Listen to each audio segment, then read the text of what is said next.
How y'all doing, man? Welcome back to the Short Kings podcast. You know, we have to give the real introduction because my Woody, over here, he's a little slow today. Okay, first of all, you just said my Woody, so big pause. That's a pause. A big pause on that. That's a Second pause. of all, I didn't mean to start the podcast like that. That's a huge. It's a little rough. My It's been Woody. It's been 2 weeks, 3 weeks. It's been 2 weeks, bro. It's been 2 weeks, but We've done a lot though. I also started off the podcast with this accent, and you really just went. Well, because, you're racist is what it is. And I didn't want to, add on to it. Because the thing is, we're trying to build a fan base, not burn it. You know what I mean? And, yeah, but we're doing the, it's rodeo season. Howdy, y'all. This is Wolfie here live at the Short Kings podcast. We're excited to talk to you guys today and tell you guys about these past 2 weeks have been one hell of a show. I'll tell you fellas right now, it's been one crazy hell of a week. Yesterday we went to the rodeo. Which is I'm not going to lie. That shit's racist. Hey, man, I'm from Texas. Yeah, we're from Texas. Like, is it, though? I don't even know. Where does that classify? The thing is, bro, when I put this hat on, I felt like at home, straight up. That's what I'm saying. I didn't feel like I was, forcing shit. But I'm actually born here, though.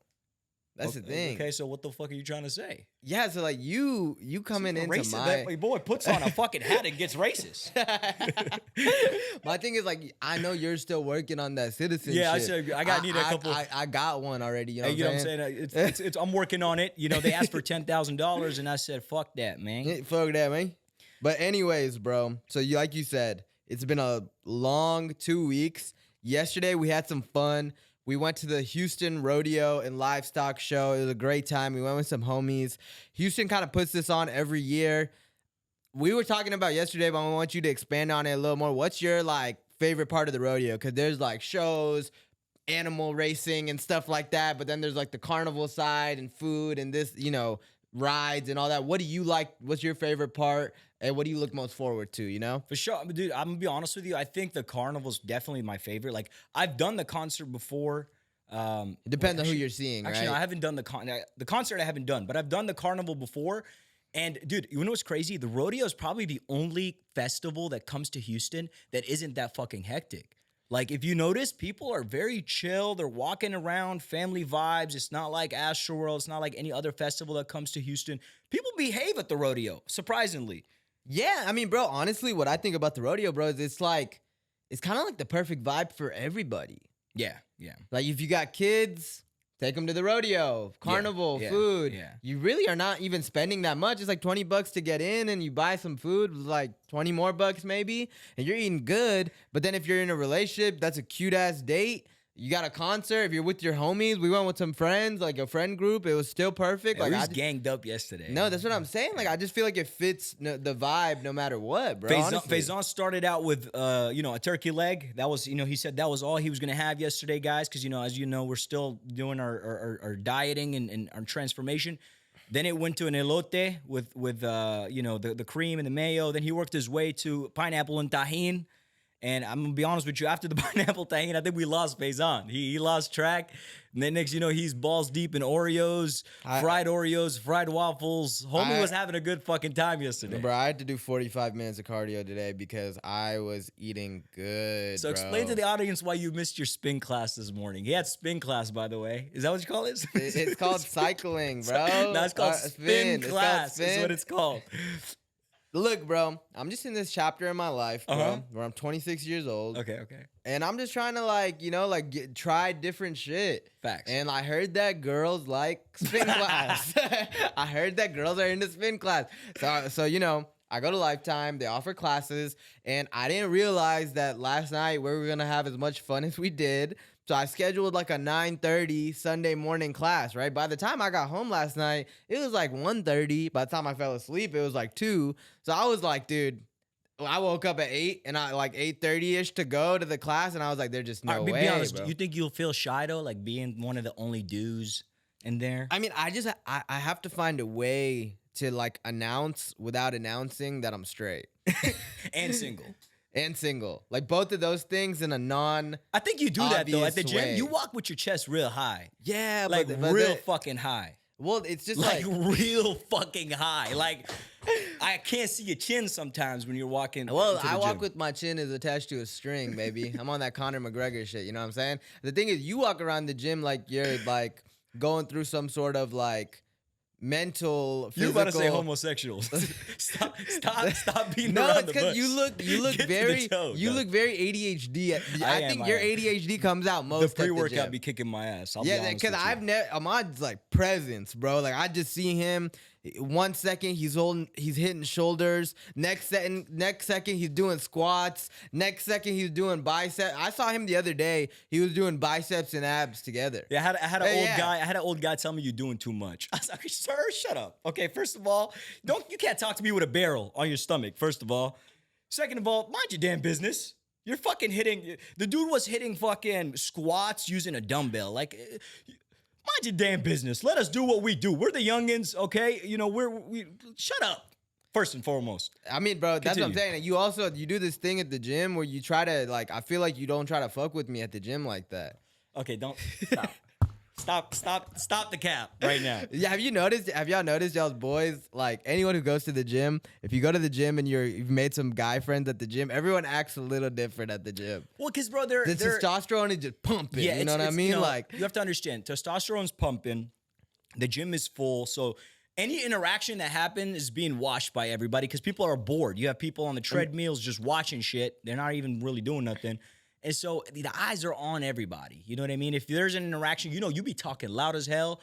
So the motherfuckers be looking at us. You know what I mean? yeah, it's because I have one AirPod in and the noise cancellation really fucks me up, bro. Because that Apple noise cancellation is crazy. That's facts. That Apple noise cancellation, like literally someone will say something to me and I'm like, bro, I can't even, like, I have no idea what you just said to me. Like, I gotta fucking stop my music for a second. Speaking of that, though, how's your training going so far? It's going absolutely great, bro. I hit my first muscle up today. I'm down 23 pounds from when I started this cut. I'm seeing veins in areas I've never seen veins. I saw veins on my lats earlier. I thought that was something that I didn't even know I had. So tell the folks at home, bro. What do how does it feel to finally stick to your cut and fucking get that physique you've been wanting? Because we started this transformation 2 months ago. I mean, bro, my job is to be real with the audience. I'm going through a breakup. Talk to 'em. I'm going through a breakup. I have the necessary motivation that's required to, stick to your cut.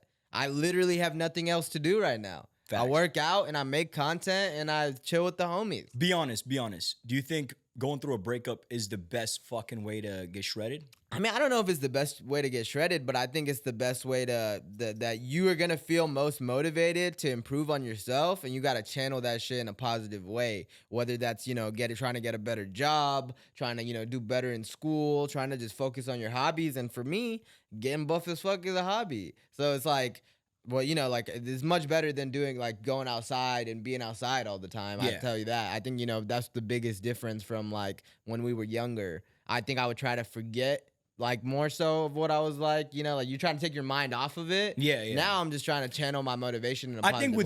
with you, it was before, bro. You were just kind of like, fuck it. You had a lot of fuck it energy. You know what I mean? like I did a lot of shit for the plot. Mom you know made what I mean? sweets. Fuck it. Yeah. Homies want to go grab some wings. Fuck it. I think now you've been double taking. You've been checking once or twice before you say fuck The it. thing is, bro, it's getting a little unhealthy though, bro. Yeah, that's the problem. You're like me, bro, where you can't do one or the other, right? Yeah, You yeah. either fuck. Like, I don't need you counting your macros at the rodeo, bro.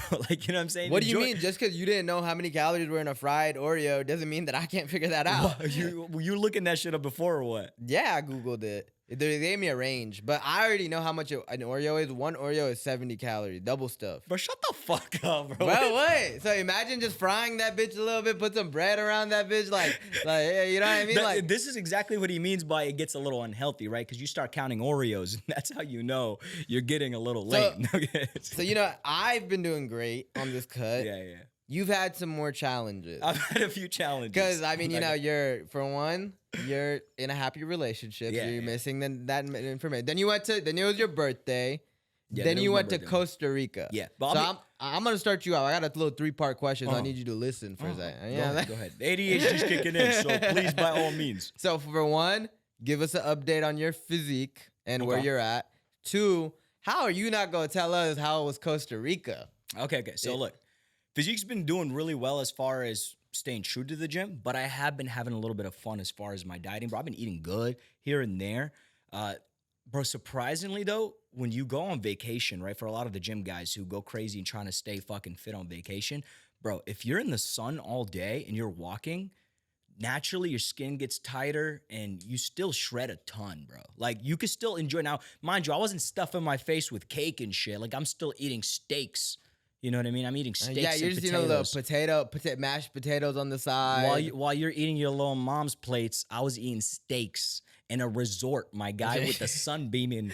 I'm You know what sorry, I I mean? With a couldn't go. mango juice. I'm sorry I couldn't go. With a fucking mango juice. Clearly, bro. you haven't let that go. Nah, but it was a vibe, bro, and like. For real, I feel like I didn't really. What's crazy is this happens to me on those vacations. I come back in better shape than I was at the resort though, for some fucking reason. Like, was I at the resort, I felt like my abs were slowly deteriorating. Well, it's because you're super carbed up at the resort, Yeah. whereas when you come back, you're just a little like you've already shed what you ate, and you're just Yeah. kind of dehidrated, you know. So you're looking a little bit more cut. That's the Yeah. science behind it. 'Cause I you've will been say this, sweating. though, about You've been Costa- sweating too because you're probably in the sun.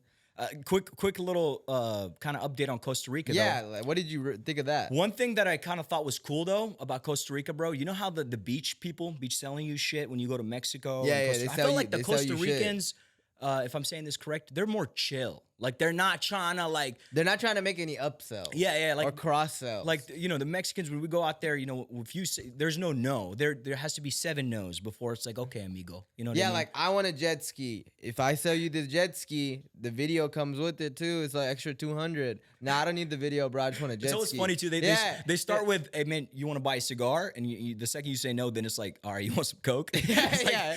Damn, bro. I just want a jet ski. like I literally just want a jet. And the thing is, the last time I went to Cancun, they were like, "Yeah, man, we'll get the drone. It'll follow you around." I'm like, "How much is that?" He was like, "Just 200 more on top of the jet ski cost." I was like, "Yes." So like, I don't want that. I just want the jet ski. He's like, "But like, how you gonna see yourself?" I was like, "I've jet skied before, bro. I don't need drone footage of me doing it." Yo, but that drone footage we got of you in Mexico riding the jet ski is legendary. With, No, your, no, with your little Fisher hat that was flapping the whole time, bro. Yeah, Buff dude. as fuck, just riding the fucking jet ski. Yeah, I'm not and the gonna- thing is, you knew the drone was following you though, but you was acting like that. You didn't know that shit was on time. You knew you was posing for the drone the whole time. I've never flexed for 30 minutes driving the jet ski. But okay, so like, I think we give Mexico a 10, right? Mexico is a 10 out of 10 vacation spot. Nah, I would say it's like Cancun? a 8 or a 9, bro. Because Bali was a 10. Okay, yeah. Okay, Bali's Bali's a 10 right now for us. Bali's a 10. In our life experience, Bali's a 10. Yeah, Mexico's like an 8. Let's 8. give it an 8. yeah, you know? it's 8. I Just- wouldn't even just- say scratches 9. Yeah, 8, right? Yeah. What do you think of Costa Rica? It depends. Once again, it depends on what you're looking for. The reason why I say Bali's a 10 is Bali, you can make it what you want, where Costa Rica was like, it's a beautiful country, and you really have to explore and adventure to make the most out of it. Like, you felt like at the resort, you didn't get to explore as much as you could have. Yes, we still did. I mean, we were there for 2-3 days, bro. Yeah, So we yeah. did everything Quick, we could, yeah. you know? But Costa Rica is more for like enjoy the nature, bro. Like go visit the jungle, sit on the beach, watch the sunset, order some food, and just fucking relax, right? And that's what I was doing, bro. I was green beans and steak, bro.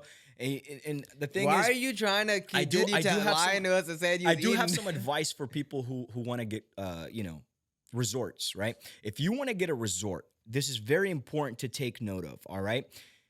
Just know that the more expensive the resort is doesn't mean necessarily it's going to be more fun.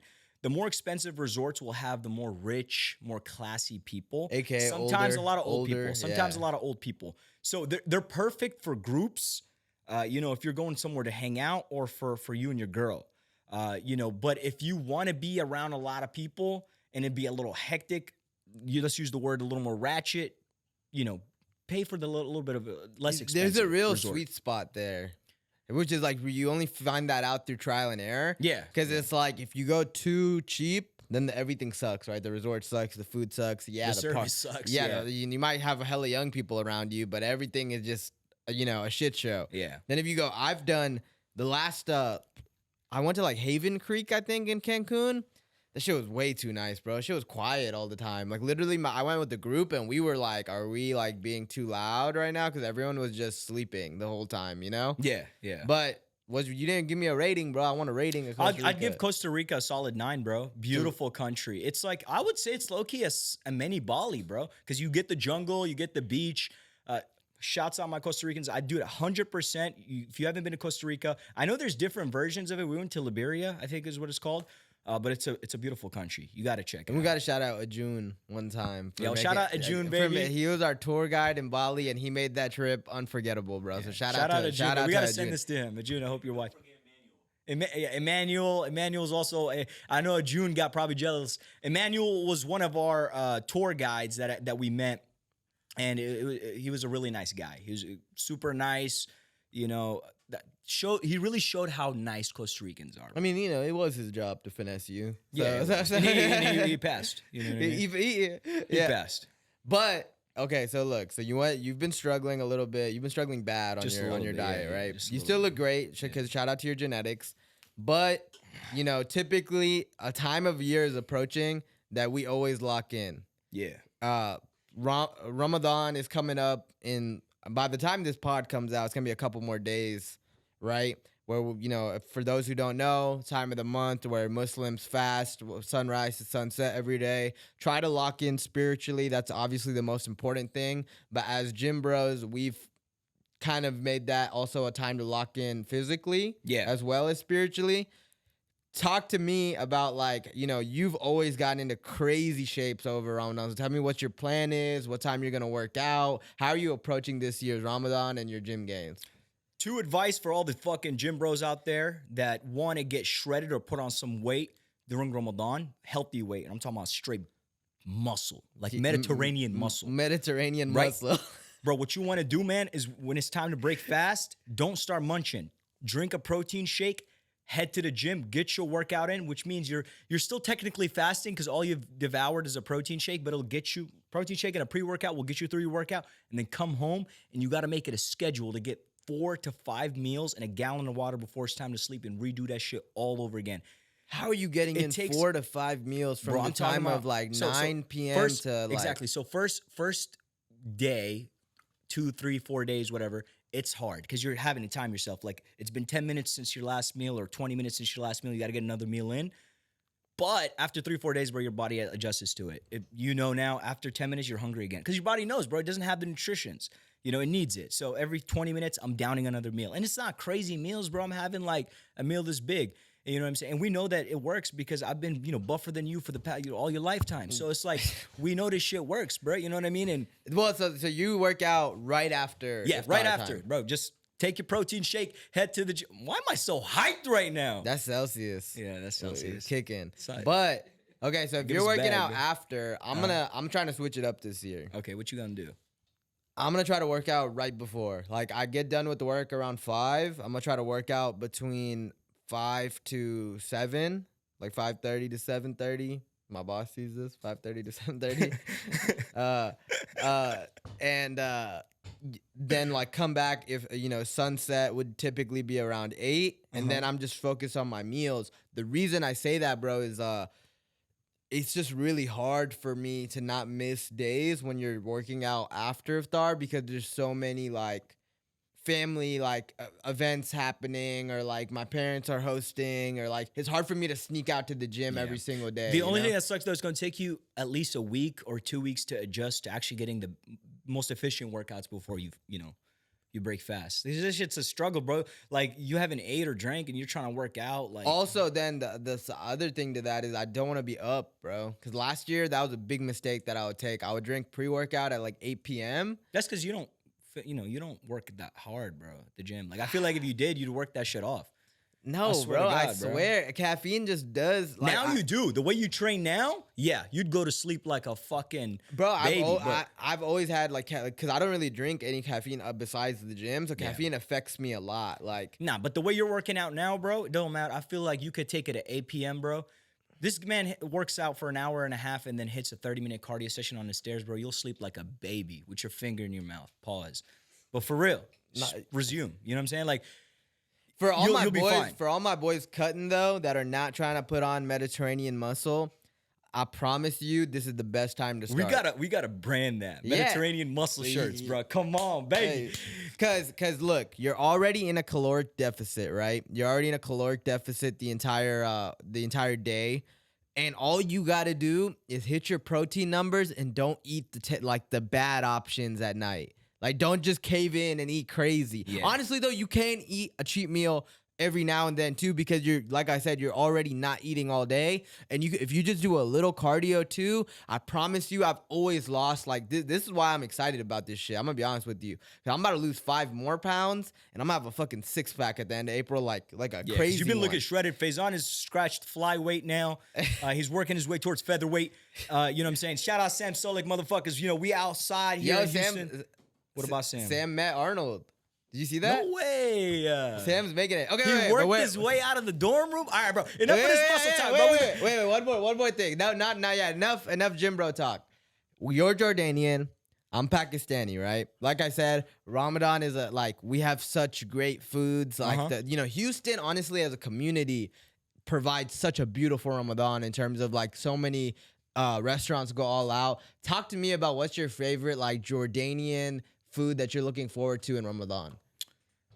In Ramadan would probably be, I mean, the thing is, I'll be honest with you, my mom makes the same dishes, but my favorite one during Ramadan is usually maglube, is what we call it, maglube, which is a dish that has beef, rice, potatoes. What'd you call me? Maglube. Is that what you call me? Hey, Jordanians, get on his side. I'm just kidding. It's rice, potatoes, chicken. Sometimes it's made with beef. And like cauliflower and a few other ingredients, but it is fine. The way they cook it is, everything is at the bottom and the rice at the top, and they flip it. Maglube means flip in Arabic, and so they flip. So y'all call a dish flip. You know what I'm saying? Back then they needed to be efficient. Jordanians are very literal, huh? They're very literal people. They said, what do we call this one? Let's call this one flip. He's like, we make it. We make it. We put rice there, and then we flip it. So it's flip. We call it flip. Rice flip? Enjoy. No, just flip. Enjoy. Say Bismillah before. Yeah. No. So I'm obviously Pakistani. Why couldn't you say your own? It's because I've said dude, I went to A&M. I went through a little identity crisis. I started saying shit like Pakistani and hookah, and now I'm back in Houston and I'm saying Pakistani because that's who we are. So, bro, we have like our iftar is totally different than what we usually eat, right? But it's so bad in terms of fucking it's so many fried options. Like my mom makes these beef fried samosas. Ooh. Oh my god, bro! With chutney, a little sauce, what is it, bro. What is it? Chutney. It's a sauce. It's a sauce that you dip the samosa in. Oh my god, wait, bro. Is it a green or a white sauce? I mean, so I like the green sauce. You're getting hungry. Me personally, I'm literally salivating talking about it. But I'm not gonna eat those this year. I have an underrated one though. It's called kala chana. It's called black. I think it's called black chickpeas. I think chana translates to chickpeas. It's the most simple dish, right? It's actually known that that's what like people people that are not doing too well in Pakistan, like more of the lower class people. It's cheaper food, right? They eat a lot of kala chana. Like it's just literally just chickpeas. That's the best usually though. I fucking love that shit, bro. I down that shit all. That's like my main carb during Ramadan. Like, and it's like literally like my friends will see me eating it and they're like, dude, like, why do you like that shit so much? Because it's like I said, like it's just kind of like a throwaway dish, you know? Yeah, and this is usually the best, bro. Bro, I don't know how my mom and grandma like go on it. That shit just hits, bro. Honestly, I don't know why. I say still enjoy yourself though. You still enjoy yourself during Ramadan, not too much. Also, bro, why do we only eat dates during Ramadan? Like I can't give you the religious, No. I'm asking like me and you. Like, do you like dates? Oh, I love eat dates. a date every time. Like, I break my fast with a date. No, that's what I'm saying. Like, I love dates, but why do I only eat them for 30 days out of the year? Like, why can't I have a date today?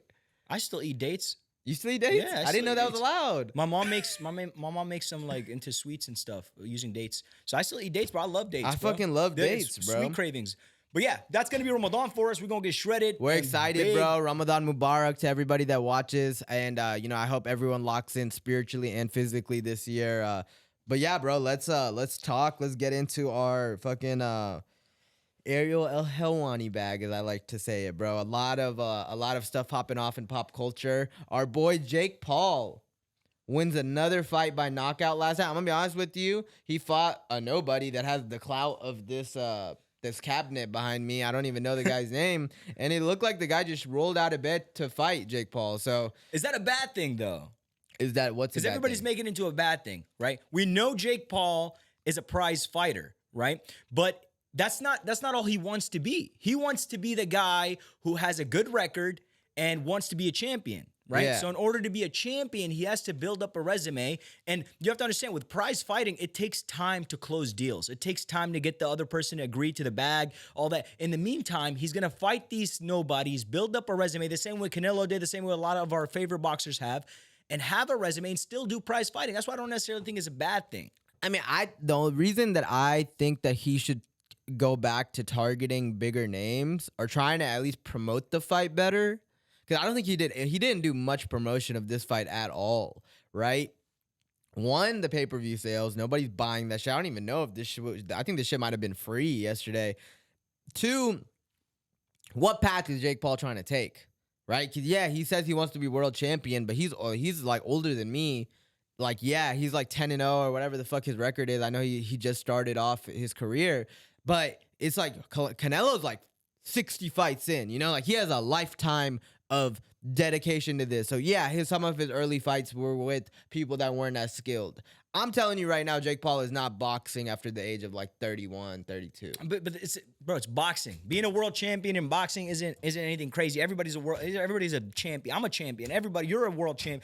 Anybody could be world champion. There's so many champions to this point. I don't know what it means. I just see a bunch of green belts. Like, why you'll see a boxer holding 9 belts. Like, bro, how many divisions are there? I just think that Jake's approach, like, it's just, to me, as outside looking in, right? Now tell us. It started off as it started off as like kind of an experimental passion project. Yeah, Now I just think it's an ego thing. No, bro. He fell in love with the sport, man. Well, but boxing is a sport where if you dabble in it and you find out that you're good at it and you have some sort of talent, bro, you get addicted. It really you gotta promote the sport, though. It's a primal feeling, though. He's promoting the sport. What do you mean? He put Amanda at the top, right? So he's helping women's boxing, right? He's giving out to charities. Majority of his career has been boxing, bro. His majority of his career has been before. fighting retired MMA fighters, though. That's just in the beginning, to get the hype going, and right? NBA players, Nate Robinson. Bro, who would he fight in the beginning? I mean, like, it was his second, third, fourth fight. I just think that you gotta promote, like, what your value add on to this sport is that you're a social media star that has eyes on you. Don't fucking forget that. Yeah. That's my thought of it, right? Yeah, you want to be a professional boxer. I want the respect. I want to be legit. What put you on the scene is that you're doing numbers. Keep the doing promotion. That is what you're saying. Yeah, build the other guy. Tell me the other guy's story. All I'm saying, bro, is it takes too long to set up these prize fights, right? It just takes way too long, too much negotiations. So in the meantime, he just wants to stay active and he just wants to fight and build a resume. And that's why he's doing it. You know, he's still he fights pretty consistently. And I think he fights every 3 to 4 months. I'll give him that. Yeah. And so I think we're still going to get the prize fights. Like you saw, I don't know if you saw, but Ryan Garcia actually called him out after his fight, which was a bit of a little curveball and reaching. Jake Paul in the press conference said, Ryan, I love you, but you're kind of being desperate. And what was weird about Ryan Garcia's response or call out to Jake Paul was it wasn't friendly. He literally said the words, fuck you, which was weird because And then he was like, I should have never, he first of all took credit for starting Jake's career. Bro, you collaborated with him one time. Yeah, you did the speed bag challenge, which you did with every influencer in LA. But yeah, Ryan is a very interesting human being right now. There's a lot of discord around him in the boxing community because he is the guy who, on the one side of the coin, is the guy that's willing to take the big fights, right? He fought Tank. He's fighting Devin Haney. On the other side of the coin, the lifestyle is clearly getting to him, bro. There's multiple videos of him. There's literally his face has changed. Do you think he's going through an episode? I mean, he has claimed to deal with some mental health issues and anxiety before, so I don't know if that's a trigger to any sort of episode, but he's definitely abusing alcohol. There's been I've seen videos of his face. Apparently there's water weight that your face gains when you abuse alcohol. Mm-hmm. He has that. Literally, if you look at his interviews from 2 years ago, he's a chiseled, handsome, motherfucker. Now his face is just drooping down. Because one thing we know about people who go through mental episodes, if we've seen some celebrities go through that, is usually if they have a background of mental health and then they're doing something extreme, as Ryan is doing, is working out like crazy. He's running these 7 miles. He's training like a maniac. I can see him triggering into an episode, bro. Because, yeah, you're right. We're seeing this weird version of Ryan where all of a sudden he's super egotistical, he's super aggressive, he's acting out of character. You can't tell who he's trying to be. Is he humble? Is he rude? Is he? It's a all over the place character that He we jump ropes from like young Christian man to piece of shit dude. To like Piece gangster, of shit young, to yeah, like, young dude. He's just jump roping that line consistently, right? He also, in my opinion, I think what it is, bro, I think he knows that he's not trying to be a boxer for that long. So he's trying to make some noise. Is what you're And trying the to way, say. yeah, and I think genuinely, he's pushing for these big fights. He is the biggest name in boxing, like one of the biggest names, especially compared to his contemporaries in that division, Tank, Devin Haney, And I think he's like, bro, I'm gonna just go through the gauntlet. That's like 5 fights. I'm gonna make 200 million, and I'm gonna get out of the game. Like, Yeah, because once he fights Devin Haney, what's left? He fights Tank, maybe maybe Tiafimo. Then what? That's it. Yeah, Game over. maybe maybe Shakur. Then he needs to like, fight Jake and have some fun, Yeah. make some money, I mean, the model Jake, a little bit. He'll never fight Jake. You think so? I don't think he could live with that on his ego, bro. Because the thing is, Jake is like 50 pounds, 50, 60 pounds more than him. No, That but would be a that's true what- danger. You just said it, though. Ryan's in a weird situation right now where he's doing, like, bro, he fought Tank, right? He fought Tank. Anybody would have told him, don't fight Tank. No, I mean, no, but Tank is, at least in his division. The thing with Ryan is like, for a guy that fights like Ryan, where you're not head movement based, you're literally relying on that left hook and the check hook, right? And no footwork in his game. You're gonna fight 185-pound, corn-fed, Ohio native Jake Paul, who has literally shown you his knockout power time after time, and then you literally lose all credibility as a boxer. There's just no way he does it, bro. I don't see him doing that. But then, like I said, they've been doing these promos for this fight with Devin Haney and Ryan, and Devin Haney took it a very weird angle too. I don't know if you saw, Devin Haney went on Ariel Helwani's show, and he said, like, before he thought this fight was gonna be friendly, but now Ryan has brought up Islam as a religion and talked down upon it, so now he has to beat the shit out of Ryan. Did he, though? So Ariel asked him that. Ariel was like, what did he say? Like, you're making kind of like a big accusation right now that you're saying that he's coming out of religion. And he said, no, somebody told me through the grapevines what he says about my religion. I can't say what it is, though. And then Ryan quickly tried to dead that, right? He's like, I've never said anything bad about, Devin's faith. I have no idea what he's talking about. I, first of all, thought that was weird as hell on Devin Haney's part. Because Devin Haney, at this point, bro, just get in the back of the car and enjoy the ride. You get to grow your name and your popularity. You're most likely going to beat Ryan just off of skill advantage. Why are you trying to make this controversial about religion? And if you're going to say somebody said something about your religion, you have to come with the receipts. They're trying to sell the fight, bro. They're trying to sell the fight. Yeah, but a Christian versus Muslim angle is just weird, bro. I mean, bro, yes, but they're young guys trying to sell the fight. And they're kind of doing whatever it takes, and I'm with you though. I think it's a reach for Devin Haney to do that. I agree with you on that. Imagine going on the biggest fight show, like currently running, Ariel's show, right? And you're like, yeah, he said something about this, and then the interviewer asks you what, and you're like, I can't talk about it though. Yeah, no, it's a little bit like, come on, bruh. This is you can't drop an allegation like that and not fucking give us the details. Come on, bro. It's just weird, bro. It's just weird how they are moving and they're selling this fight. It's a lot of like negativity, that's the one thing about Conor McGregor, that he created this blueprint, bro. But we love it. Negativity sells. Negativity sells fights, man. But now the thing is, bro, if you notice, I mean, Conor's gotten pretty dark. But now, like, these fights get into these weird, dark places where it's like, tell me you don't like that though. I can be honest with you. I have no interest in this religious battle that they're trying to start. No, but you're talking about it. It's caught your interest. It's made you kind of react to it. And this is what they want now. You're tuned the fuck in. You and your little Woody hat and your little boots. You're toned in, and that's exactly what they want, bro. They want the audience to be tuned in. And let's be honest. Okay. These guys fight, no one cares after, right? Every allegation, whatever, we forget about it. That's what we do after fighters. It's all love, bro. They dab up, they hug. And then you're like, oh, whatever, man. It's over. But counter argument, Devil's Avocado, shout out Impulsive. But then you have respectful fighters like Francis and Anthony Joshua that are fighting each other. Francis just fought Tyson Fury. Mind you, Francis and Tyson Fury they didn't say anything bad about each Which other. sucks, right? But did you Why still are watch? you that big and you're not talking shit? That was one That's of the my biggest point. fights. You said that's the biggest That's fight? one of the biggest fights, bro. They put that on in Saudi Arabia. They had freaking Cristiano Ronaldo and Conor McGregor sitting next to each other. Yeah, because Saudi Arabia, but that's because Tyson Fury was talking shit. Not really, yes, bro. Yes, he was, bro. He was talking hella this was shit. Tyson Fury talking shit. I love Francis and everything that he's come from. Yeah, I but respect he was him trolling. as He's putting on a show. But when you get Anthony Joshua's boring ass and Francis Ngannou's boring ass, you're not gonna watch that fight? No, I'm a fight X. When we say people are not watching, I'm saying people who don't watch boxing, right? People don't watch boxing. They tune in.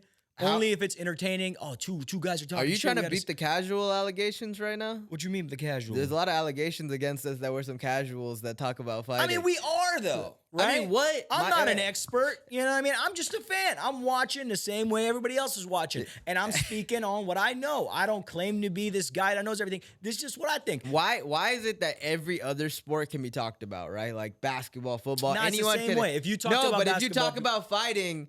It's like, these guys have never trained in their life. How do you even you don't know what I do in my free time? You're right. Because it's also it's a but very egotistical sport. That's why, bro. But the thing is, like, back to the conversation, I think that Anthony Joshua and Francis Ngannou is still going to be a really good fight for boxing fans and MMA fans, but it's not going to attract that much attention outside of boxing fans. Like, I promise you, bro, it's going to be on a weekend where someone who doesn't watch boxing is going to be like, wait, oh, they're fighting today? That's the energy that fight's given, bro. You've been talking to Dana, huh? Yeah, man. Yeah, I know Dana's upset, bro. Dana knows what's up, bro. He knows that Francis put on a great show against Tyson Fury, but let's be realistic. Tyson sold that fight.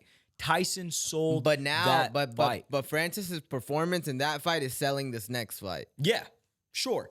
But if he doesn't get a knockout against Anthony Joshua, if he comes into this fight and he loses or wins, doesn't matter, off of decision without a brutal knockout or a knockdown, it's over. No, it's over. That's it. But just the hype train, and that means Daddy Dana, was right. He's not going to do, bro, this is a sport where you have to sell. You have to be the entertainer and the talent. You know, unless you have the UFC backing you up. In the UFC, we have these guys who don't even speak English. There's fucking documentaries translators that show you the world. They show you the movie behind how they were made. Once you exit the UFC, bro, unless you're entertaining and unless you are creating that movie for people to understand what type of person you are and what type of energy you're bringing to the ring, bro, no one's going to find out about your fights and we lose interest immediately.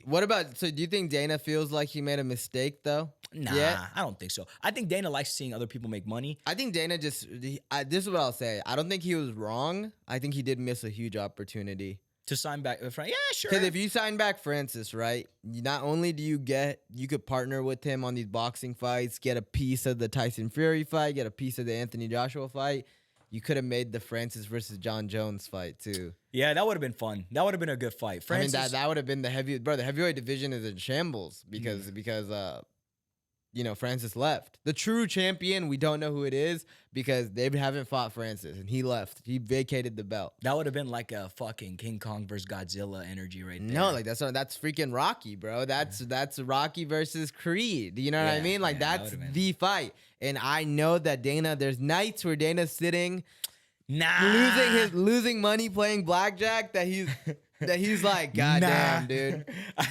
I don't think Dana's that stressed out about it, bro. I'm telling you, Dana's only stressed out based off of how the fans react to the fighters. Fans loved Conor, so Dana wanted Conor. Fans loved Khabib, so Dana really wanted Khabib. Fans loved Francis, but they weren't crazy about him. You know what I mean? They weren't like, we need Francis. No, it was like, hey, keep Francis, okay, Francis is gone. All right, Francis is gone. Boom. No, I mean, end of story. Francis leaving, though, it's kind of like it's put a lot of emphasis on the other fighters. Yeah. But Dana, I will say Dana's done such a good job he is going out of his way for these cards, bro. Like we are in the gauntlet of UFC cards right now. Yeah, no, for sure. Like, bro, this next week, Sean O'Malley's fighting against Chito Vera. That's a good fight. That's a good fight. That's a good fight. But the real fight is Max Holloway versus Justin Gaethje next week, bro. That's the real main event that we're looking for, baby, because we're getting ready to scrap up. Real quick, let me double check. Is he? That might be at 300, but regardless, it's in one of the two. It's coming up. Yeah, it's either 299 or 300. That's the type of fight that has you pacing back and forth in front of the TV as Bruce Buffer's making the introduction. Yeah. And your goosebumps are going up your arms all the way throughout your body, and you know this is about to be a good fight. You're making sure your nachos are on your plate and they're ready to go. You know, you tell your girl to keep it down. You know what I mean? Tell your girl I can't talk for the next 20 minutes. I gotta watch this. Please, you know, no hugging, no cuddling right now. I think because you might catch an elbow. Who do you think's gonna win between Max and Justin? Dude, low-key, Justin is going to take that one. I mean, Justin's been on a great rise. He's been doing really well. He's getting better and better. Max Holloway is still a great fighter, but I just don't think that he can outbeat Justin Gaethje, bro. Do you think that Max is gonna finally get knocked down or knocked out? I've never been knocked down. I think, yeah, we said that on the last podcast. Yeah. I think he will get knocked down. Knocked down. I don't think he will get knocked out, though. I think his lights are going out. Oh, you think he's cold? After I saw how well Justin did against Dustin Poirier, where he set up the high leg kick all round one, and then boom, round two. Damn, that would be He had Dustin folding like this, bro. That'd be a legend. That would be legendary. No, though. like I just feel like Justin's finally fighting with his brain after his 47th concussion, you know? And ever since he started losing his ability to speak, I feel like it's really been a reality check for him, you know, that he's like, probably shouldn't just throw hands like But this. people have been saying this for the longest time, though, that Justin Gaethje, bro, he has more skill skill. set. Yeah, more game plan in his chaos than people give him credit for. Yeah, for sure. Like that is a huge fight. I think Max, though, I think this might put Max on that road that Tony Ferguson is all on. I call it Retirement Avenue. Yeah. We'll see. Retirement Avenue. But well, then it's true. Sean O'Malley, though, aka Conor McGregor wannabe, he's fighting Cheeto. He's fighting against this guy that he lost to. Yeah. He lost to Cheeto. I mean, I know it was like a weird situation where his like nerve in his leg went out. Dude, it's going to be such a L if Sean loses this fight. It will be, but I do want to talk about Sean as a fighter, okay? Because I love Sean as a fighter. Yeah. I want to ask you this, right? Because I think Sean is a great fighter as far as talent. I'm not buying the character he's selling. I'm just, in the sense, what do you think is the character? In the that he's sense of selling? I'm not entertained. He's trying to kind of portray, like you said, Conor McGregor's obnoxious, loud character, and he even took 6ix9ine's whole bit of the rainbow. I'm not buying it. It's not entertaining. I don't know why. I want to buy into it because I think he's a really cool dude. I watched a lot of his podcast episodes. I think he's a cool dude. I'm just not buying it. His the Snoop Dogg pothead / Conor McGregor. It's just not. It's too much jumbo in the pot. There's not like a true like Conor. It was like the Irish like gangster. There was like this image that you can like see and it's entertaining. It's like he was witty with what he says. His shit talking is fun. None of that's making its way through the pot for Sean O'Malley, I feel like. Yeah. No, I mean, the issue is like you said, it's kind of an identity crisis thing, right? Where he wants to be the playboy. I cheat on my girl. I smoke weed. But then he's like low key like a student of the game, bro. Like I love watching him break down fights and like talking fighting. Actually, yeah. Like I don't really care about the rest of this shit. Yeah, because I'm like, dude, you've made some questionable decisions on your haircut. I think we can let that one go. I think the tattoos are like.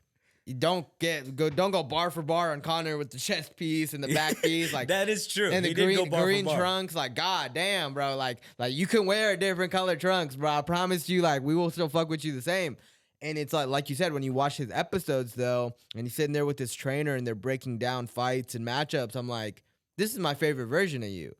When you're just being like a student of the game. Yeah, because bro, we talk about this with the podcast, right? We say, what's the best way we could stand out as a podcast? Same way for the UFC fighters. There's 2 ways to stand out, right? As a creator, as talent. One way is not just imitating what other people are doing, but doing it better, right? Doing exactly what other people are doing, but better. That's one way.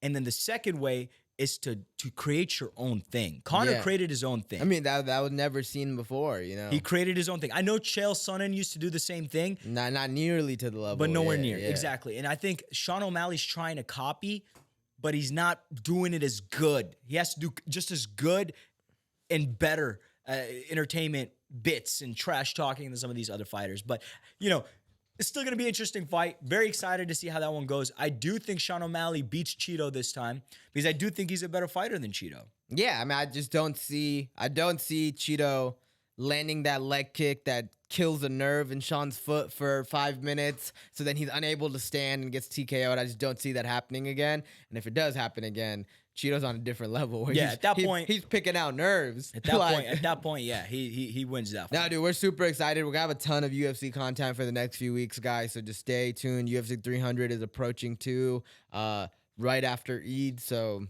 it's gonna be lit, man. All right, cool. But yeah, that's the fight bit for today. You know what I'm saying? I know we got a little heavy with the fight. You know what I mean? We bro, like it's just any fight we missed so far? Nah. Okay, we good with the fight talk, right? Yeah. We get really hyped up. Yeah. Your testosterone levels start shooting. Yeah, because it's just like, you know, it's If back and forth. like, you know, I get attached to some of these fighters. You know what I mean? No, for sure. Look, so outside of that, right? We had a conversation. You told me that you had another docu-series type of thing for our segment. Okay. Yeah. And you wanted to tell me about it. You told me not to dive deep into anything. Give me a little, to start off the segment and give me a little, backstory on what's going on in this true crime bit you watch for the week. All right, so guys, this is one of your favorite bits. You're guilty with all due respect. Now, this is a story that has come out recently on TikTok, surprisingly. Not Netflix this time, guys. Came out on TikTok. It's been going insanely viral by a woman named ReesaTeesa. All right, I know my girl showed me this. All the ladies are going crazy about this story. The series is this lady, this woman, about 45 or so, around that age, right? Her name is ReesaTeesa on TikTok. She did a 48 video documentary. 48 TikToks. 48 TikToks, parts. 10 minutes each, called Who the Fuck Did I Marry? Right? Where she tells a story about marrying a psychological liar. I think that's what they call it. Pathological? Pathological liar. And it basically tells a story of how she met this man, went on a date with him, eventually married the man, and throughout their marriage, he has been lying about everything. The dude lied about the job he had. He told the girl that he was this VP of a company. Little did she know he was a forklift guy. Told her that he was, trying to buy a house and got a realtor and was doing the paperwork with the realtor and we're working with the realtor to close this house for like a year and a half or something like that. Like this $500,000 house when he didn't even have money in his bank account. Like printing out statements to show her like this is how much we're approved for, and takes this girl on a rabbit holes of lies where, and as this is happening, she's throughout the entire process, she's kind of figuring out slowly, right, that this guy some of this stuff is not adding up, and she's finding this out by hitting up the realtor and saying like, he told me he put the payment or whatever. And he's like, no, the house sold. What are you talking about? And she's slowly finding out this guy is lying. He's lying, but the lies get crazier. She's telling lies about my parents died when they're not dead, or I'm not getting all the information correct, but he's just creating all these crazy lies. And what I wanted to kind of ask you about is a lot of the fan base of ReesaTeesa are telling her like, how did you miss all these red flags? Yeah, like how did you get all the way to marriage?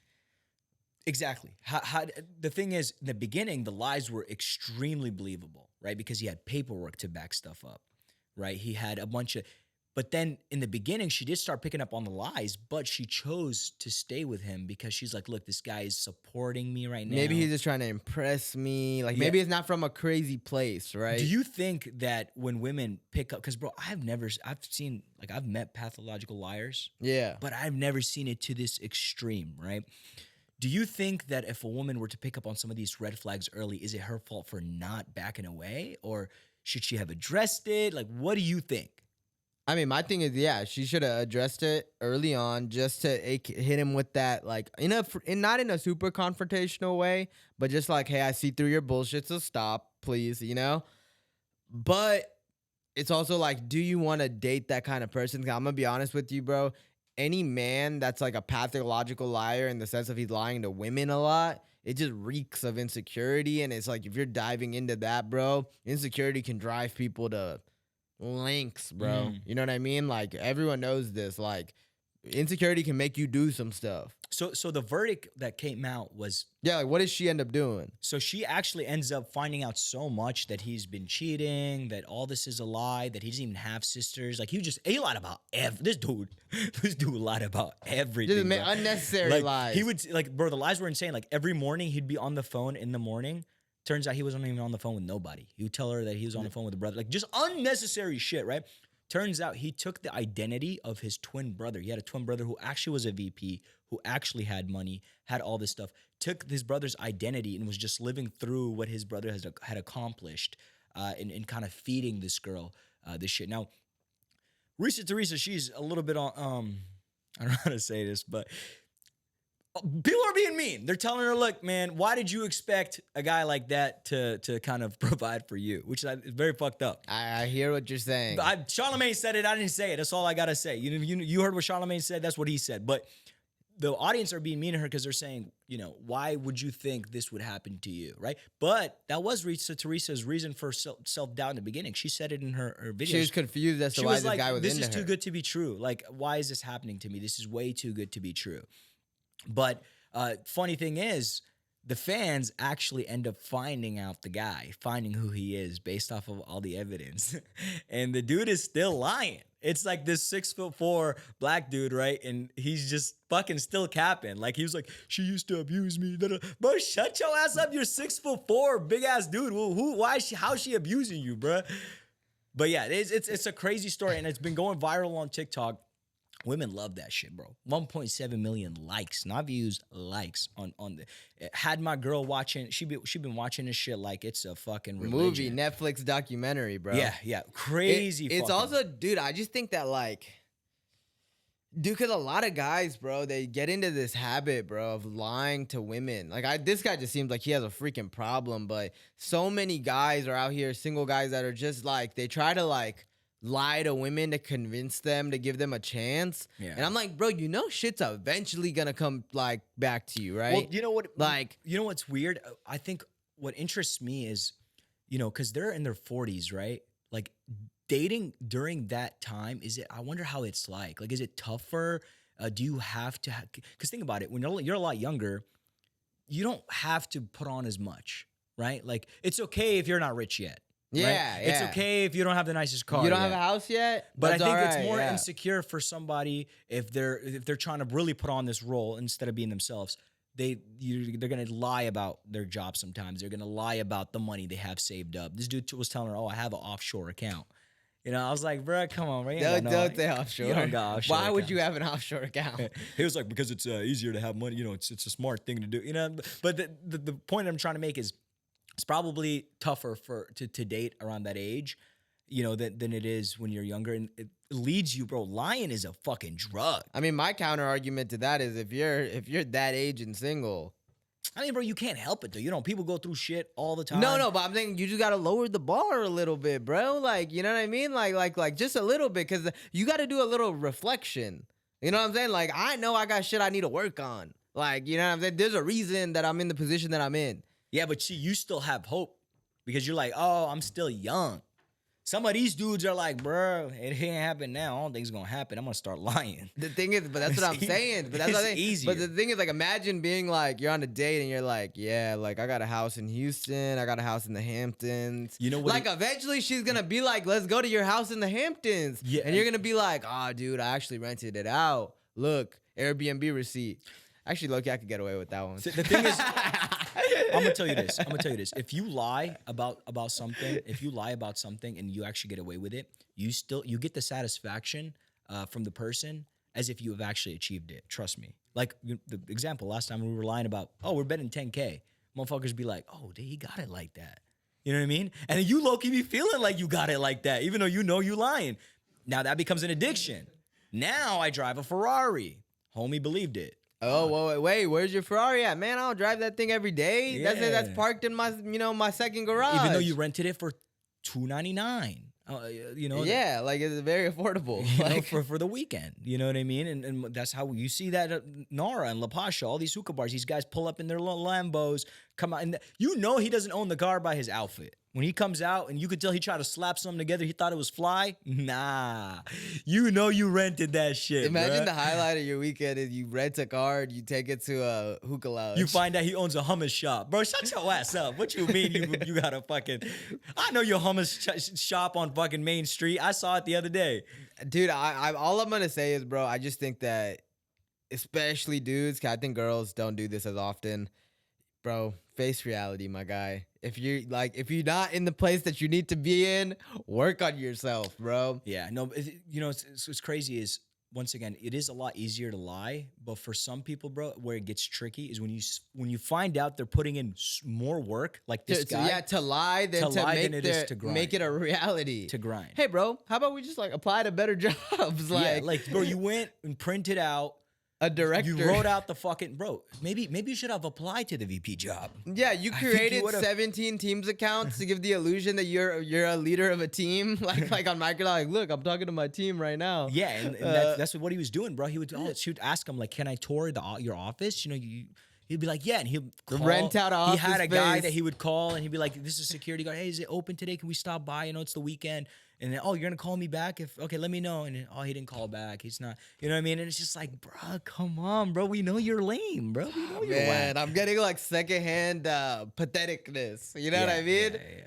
Dude, I mean, there's some people out there that are just like that, dude. They just think that, you know what, man, I'm gonna drop the bit. I'm gonna stop trying to actually make it. I'm gonna just start telling people I made it, because at least I'll get the satisfaction. Some people believe it and some don't. If they don't, I don't give a fuck. I'm still broke. That ain't change shit for me. You know what I mean? Like, Yeah, what's the worst she's gonna do? Not believe it? I already don't have it. Yeah, like she gonna think I'm a bum? Okay, I'm a bum. Like, but yeah, man, that's the ReesaTeesa story, bro, and it's been going insane on TikTok. yeah, and- y'all give us y'all's thoughts, man. Tell us y'all's thoughts. For one, like, should she have caught this sooner? Two, what do y'all think about some slight exaggerations that people do while dating and trying to, create themselves as the most marketable chip, to buy? All I'm gonna say is the truth comes out eventually. The truth does come out, brother. Another thing, I got another truth speaker that's very famous right now is our boy Cat Williams. He did his viral interview with Shannon Sharp, did huge numbers. I think it's at like 60 million now, bro. It really elevated Shannon, and then it elevated Cat, man. It brought Cat back into relevancy, kind of, to, you can argue. After that, he became so relevant, he was able to go on an episode with Joe Rogan. And I thought it was a very interesting episode. There's a few Why? parts that I want to talk about, right? Cat was nowhere, his personality was nowhere near the same. Didn't even seem like the same person. I don't know if it's because of his relationship with Shannon. It seemed like he didn't fuck with Joe Rogan at all. Why do you think that? So there's a couple things, bro. Joe Rogan starts off the podcast, right? And Joe Rogan makes a very key comment that I remember I wasn't even watching, but I was listening, right? And then I had to go to the screen. Joe Rogan said there's only about 400 of us, Cat. And he was referring to Cat in the comedian circle. Yeah. And I just saw Cat's face. And you could just tell Cat does Because not he's very think- competitive when it comes to comedy. Bro, Cat is like up there with Dave Chappelle, Dave Chappelle, Kevin Hart, and Joe Rogan's Eddie like Murphy. part-time comedian, if we're being honest. I love Joe Rogan, but he's a part-time comedian. He's more of a podcaster. He's podcaster, UFC commentator, then comedian. Yeah. In my opinion. That makes sense. Yeah. Right? That's true, I guess. And I think that just overall started off Cat like kind of being like, you're not about to compare us to each other, my friend, right? Yeah. But then Cat, you can just tell Cat did not want to open up to Joe, bro. There was a weird tension throughout I'll the tell whole you why episode. I think that. I'll tell you why I think that. Because Cat Williams has taken on this persona, bro, of being this like know-it-all guru, right? The problem is you're talking to a dude where every subject you're gonna talk about, he's watched 7 documentaries on it. And he's had and he's had the expert on his podcast. Yeah, and he's talked to the experts. So it's kind of hard to cap and to tell stories to a dude who's watched and studied every fucking topic you could think of. Like, I noticed Cat Williams in that documentary, in that podcast, and that's how I kind of figured out. Cat Williams just argues to prove his point. Well, Cat lies. He lies, yes, but he when he's arguing, he's not arguing or debating for the sake of debating. He just wants to feel like he's right, and I know shit.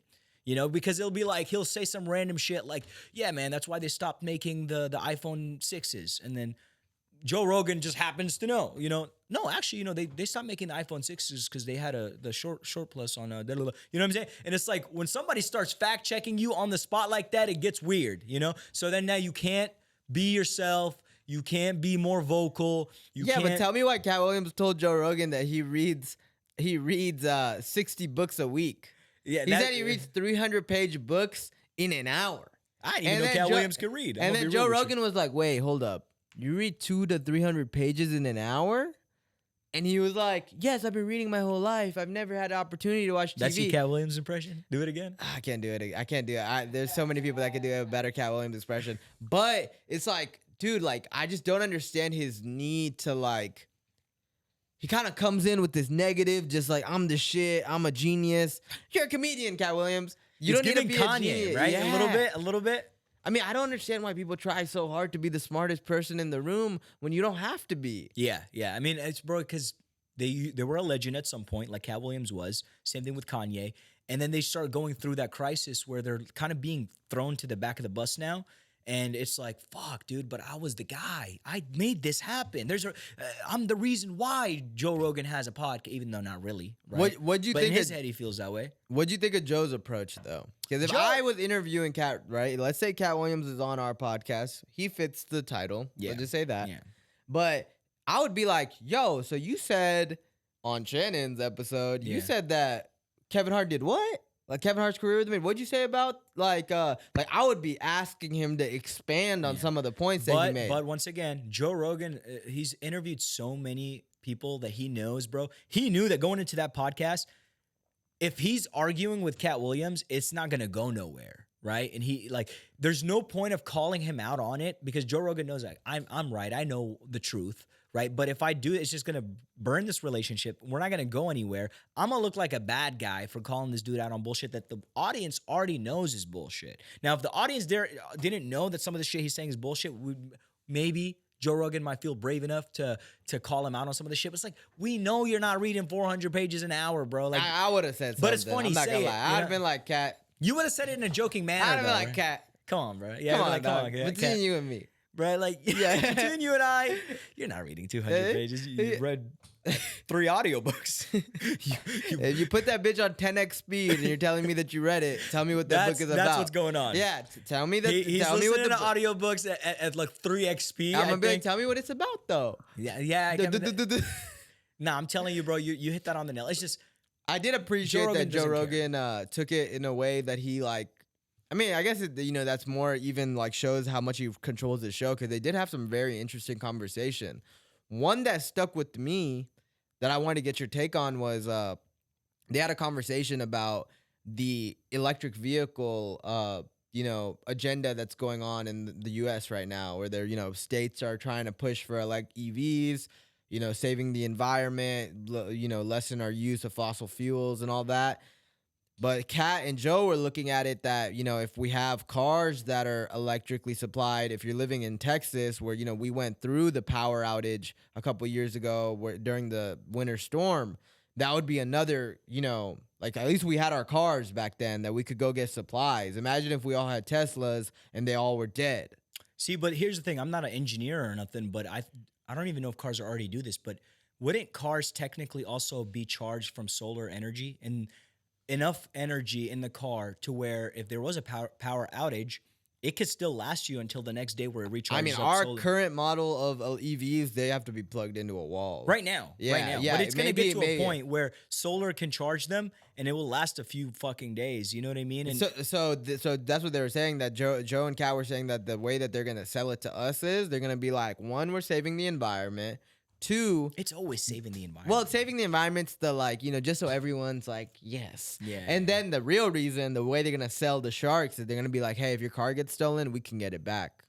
We can track your car. We can actually program it so it'll drive back to your house. You know what I mean? Like, or it'll immediately alert you. They'll have facial ID and stuff in there eventually when a non-recognized. Here's where it becomes a problem, right? You fucking spark up a blunt in your car, that pops up on the dashboard, taking you to prison. That's U-turns, where straight they to the went. fucking That's doghouse, they didn't bro. expand enough on this. They were saying that it was like that's what they were kind of implying. It's gonna take away our freedom eventually. Exactly, bro. They're You're gonna one be- blunt away from your seatbelt not unbuckling. You're like, Imagine, oh, like- here we go. Yeah. Fuck. Taking you to prison. No, like imagine like like you're like I'm gonna go out to eat. And then you get in the car and your weight just shows up and you're like, I'm trying to go to Chipotle or go get a burger and your car's like, we're going to Sweet Green. Yeah, Like, you fucked up. yeah, like, 10 miles to Chipotle. dude, but it's kind of like, I'm telling you, bro, like Texas is going to have to do something, bro. They're going to either, like you said, make the EVs better in terms of like solar power and all of that, better be super reliable. Because the one thing that we had during the winter storm was our cars, bro. I was using my car to keep my phone alive. Not to get political, but I do think, bro, living in the US, we can fight it as much as we want, but technology is going to continue to grow. And as technology grows, the control on humans is going to continue to grow. And we can't fight it. I feel like we can put up signs and make songs and shit, but at the end of the day, we're going to continue technology advancements and it's going to continue to control us more and more. And we just have to learn to live with it and learn to not fuck up as much. Nah. You know what I'm saying? Like, I'm a Texan. I know my agents listening to everything I'm I a say now. cowboy through and through, all right? I like my car loud, and I like my horse tall. Boy, shut your ass up. Imagine a cowboy ass motherfucker, let me get my Tesla. Yeah, I mean, bro, the Cybertruck fire, though. I've been seeing them more around Houston now, too, bro. I have one. Here we go again. Now, bro, have you seen the cyber car that's coming out? Now they're getting fun. Why do with I it. feel like you're about to make like some sort of nuts joke? No, the cyber. There's actually a cyber car. They released some images of what it might look What like. do you mean cybercars? Like another Tesla? So think of how the Cybertruck looks like. You know how that the Futuristic, vibe? yeah. They're coming out with this one called the cyber car, where now it's starting to look kind of like the Ferraris and the Lambos, but it's a Tesla. So now Elon Musk, because let's be honest, the Teslas they're great as far as their functionalities, but as far as looks, it wasn't selling, right? Like people were like, man, it looks kind of lame. I always like the way that they look. That's just because you're lame. I'm talking about like the people who want the Cool fucking cars. the Who loud want shit. their car to look cool. The loud, even though, That's- bro, you have a nice car. I was gonna let you say it. I you're wasn't gonna go you're there. a Beamer guy. You know what I mean? He's a Beamer guy. By the way, he tells everybody he's a Beamer guy. I literally saw him. Bro, this guy, I think this might be the hardest shit I've ever said, if I'm being honest. We met this dude, right?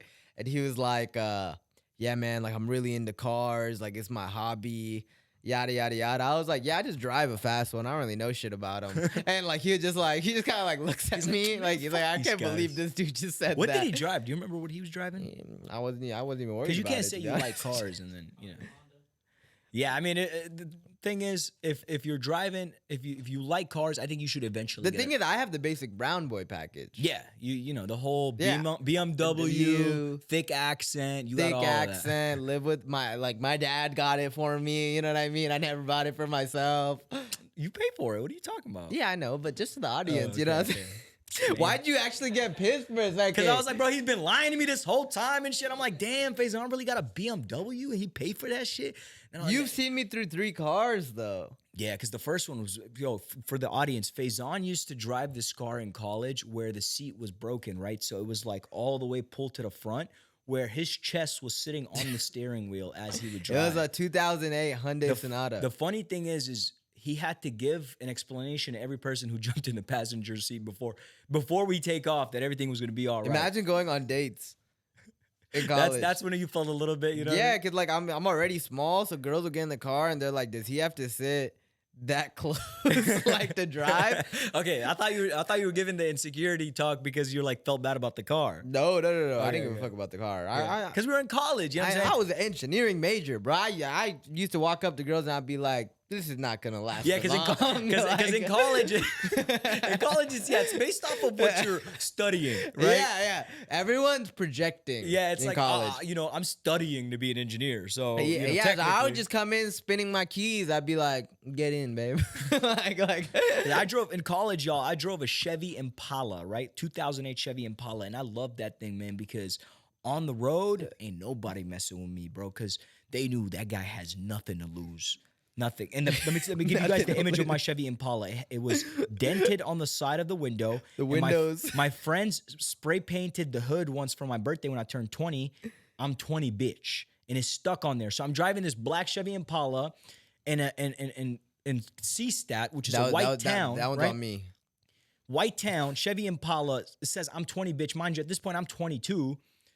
And nobody's fucking with me, bro. They're like, any lane I want to get into, freely get into it. If I park my car, it's never robbed. I kept the doors open at all times. I mean, imagine someone robbing that car. Yeah, You're really just stomping on a motherfucker. Maybe if you head towards Bryan. You're really just like kicking him while he's down. If you head towards you know Bryan, you might fuck around and find out. But in College Station, we're fucking good.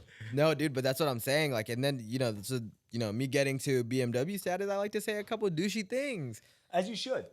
I think as you should. When are you getting something? Yeah, you thinking about getting anything Till new? my wheels fall off, bruh. I'm gonna be honest with you, because right now, it's like I'm half saving for a house, half wanting to vacation and travel. So you're just not worried about that? Until I really have do to. regret it. I do regret it. I can't tell you that. So Nah, I think once you get it, though, it's like now. you just get now- over it yeah. very fast, in my opinion, bro. Yeah, you but get it's like- over it in like a month, 2 months max. Like you go like you literally are just like, all right, now I just have this payment every month. You know what I Yeah. mean? That's just fucking. No one really complimented me like I No thought one they really would. gives a fuck. All of a sudden, slowly your boy, because cars only get better. So Yeah. like, one of our boys bought a new Honda Accord the other day. And like, mind you, it's a Honda Accord, but I like his shit more than I like my shit. It's- Like that shit it's the new fucking models, looks yeah. nice as fuck. Like, The new models look nice.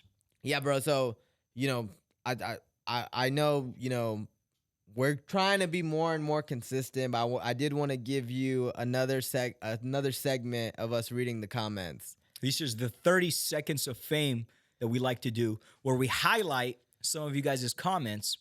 Once again, I don't like reading comments, bro, because you guys love to hurt feelings and shit, and it's not, I'm not trying to wake up on a Monday and have to go through that. So I don't really read the comments. This is my favorite comment of all time. So I let Faison read the comments, and we kind of read them on the show live for you guys, give you guys a 30 seconds of fame.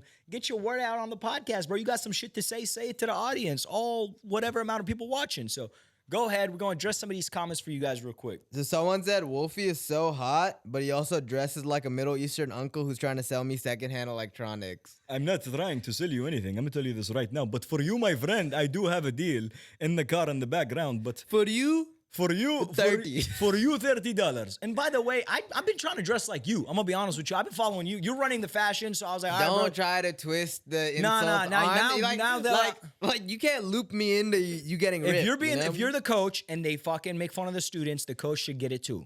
That's all I'm saying. Hey man, I don't know how. I didn't even know that you were trying to dress like me, dude. That's like really flattering.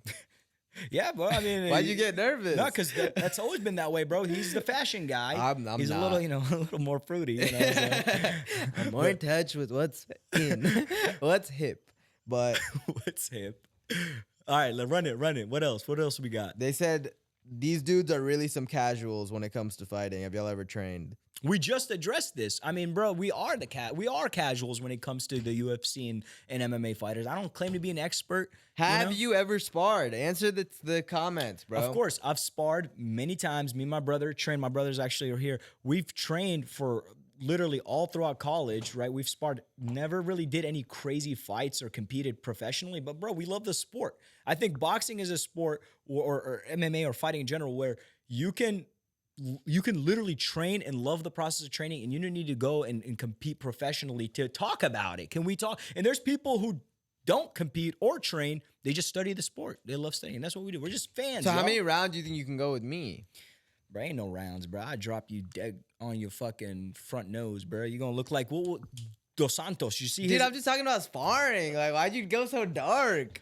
Like, I didn't mean to go there. I thought I thought you were gonna say like, like dude, when Joe Rogan gets dark randomly. we could have like 5 good He's like, rounds to fight. I know I'm not gonna fight that was you. my daughter. Like, bro, why'd you just go there? Why do I feel like in the off chance that I won, our friendship would change? Like, I might be a little bit like more polite. and like all of a sudden you're like, Faison, can we please shoot the pod like at this time? If you don't mind. See, I don't like that. Like, I have accepted that you could kick my ass. I'm okay with that. I'm okay with that. You know what I mean? Like, I understand that if there's issues when I'm we're not out, trying to be the guy. yeah, you know? I'm like, Ahmad, handle this shit, dog. You know what I mean? I also don't know if I want that responsibility. It's also the You know- people saying this is probably like a 13-year-old kid. You know what I mean? He's like, bro, you didn't even spar. Like, So bro, what? Another comment is we were talking about the Kanye album. We wanted to review Yeah. some music. Someone said, "Shut the fuck up! It's a really good album." And like, I'm just confused on like, can we not have an opinion on like music? That's Like, probably damn, a like Kanye fan, bro. And you know, my. it's crazy is a lot of people actually did like Vultures. I'm surprised, bro. A lot of It's people actually did. growing on me a lot. I'm Some not of the gonna lie. songs? I'm not gonna lie. You said last time you said Kanye's albums don't do that for you though. No. I said a lot of them do. Now at he the going back time. on his word, y'all. Dude, I just listen to more of it, you know? I listen to it in the different settings that I Oh, described. the three that you described. Yeah, like you listen to that song Burn and you can't help just start vibing, bro. I be on the Stairmaster, I'm like... and just know I'm listening to Kanye, you know what I mean? I'm not doing that to get attention from girls at all. yeah, of course not. But yeah, I mean, it's a dude. Was a good album, just not good enough. That was my opinion. How dare you, bro? It's a really good album. Shut the fuck up. that That's was, for you guys. I hope you fucking love the album and at least give it a try. But we are gonna have an opinion on it. That's all I'm saying. Yeah, dude. So that was That's it. We don't got no more hate comments. Nah. Because a lot of them were the same. There were a lot of y'all are casuals and shit. I felt like we addressed a few in one motion. You know what I mean? Yeah. But I will say, I don't have anything else planned for the show, man. I think this might be episode 7. This is episode 7. Hey, Bunk, call cut.